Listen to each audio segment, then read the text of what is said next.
વિરોધ પક્ષના નેતા મલ્લિકાર્જુન ખડગેએ રાંધણ ગેસના વધતા ભાવ અને વિતરણમાં વિલંબ મુદ્દે સરકારને ઘેરી.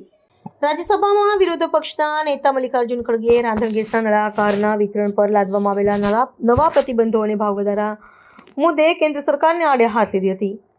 સદનમાં પ્રવચન આપતા ખડગેએ જણાવ્યું હતું કે રાંધણ ગેસના ભાવમાં સતત થઈ રહેલા વધારાથી મધ્યમ અને ગરીબ વર્ગના પરિવારોનું બજેટ ખોરવાઈ ગયું છે. શહેરો અને ગ્રામીણ વિસ્તારોમાં રાંધણ ગેસના નવા નળાકાર મેળવવા માટેનો પ્રતીક્ષા સમય અસહ્ય રીતે વધી ગયો હોવાથી જનતામાં ભારે રોષ જોવા મળી રહ્યો છે. વિપક્ષી નેતાએ આ સ્થિતિને સામાન્ય માનવીના રસોડા પરનો સીધો પ્રહાર ગણાવીને ત્વરિત નિરાકરણની માંગ કરી હતી. આ વિષયના ઊંડાણપૂર્વકના વિશ્લેષણમાં ખડગેએ તર્ક આપ્યો હતો કે સરકાર દ્વારા લાદવામાં આવેલા વિવિધ નિયંત્રણોને કારણે વિતરણ વ્યવસ્થા ખોરવાઈ ગઈ છે. ખાસ કરીને ગ્રામીણ ભારત, જ્યાં ઉજ્જવલા યોજના હેઠળ ગેસ જોડાણો આપવામાં આવ્યા હતા, ત્યાં હવે ઊંચા ભાવો અને લાંબા પ્રતીક્ષા સમયને કારણે ગૃહિણીઓ ફરીથી પરંપરાગત ઇંધણ તરફ વળવા મજબૂર બની છે.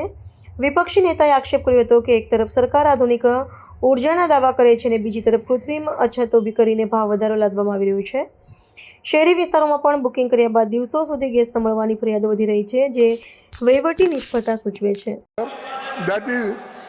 इंडस्ट्रियल कंज्यूमर्स को अब पिछले 6 महीने की एवरेज सप्लाई का केवल 80% ही मिलेगा. फर्टिलाइजर प्लांट्स को 70% तक सीमित किया गया है और रिफाइनरीज और पेट्रोकेमिकल यूनिट्स भी रिडक्शन का सामना कर रहे हैं. सरकार ने घरेलू एलपीजी सिलेंडर के दाम 60 रुपये बढ़ा दिए हैं. कमर्शियल सिलेंडर की कीमतें 115 की गई है. अगर सरकार की दावा सच होता और व्हीकल की खरीद से कमी की भरपाई हो गई होती तो इतनी पाबंदी क्यों लगती? आपने एलओजी को दामों में बढ़ोतरी किस आधार पर किया और ये भी लोगों को मालूम नहीं है. सर, मैं आपसे विनती करूंगा कि सरकार को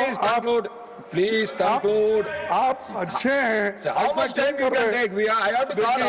सिलेंडर बुक करने के बाद वेटिंग पीरियड शहरों में 21 से बढ़ाकर 25 दिन और गांवों को रिमोट इलाकों में 25 से लेकर 45 दिन तक करा दिया गया है. इससे जमाखोरी. You want to respond to this? Your speech, please.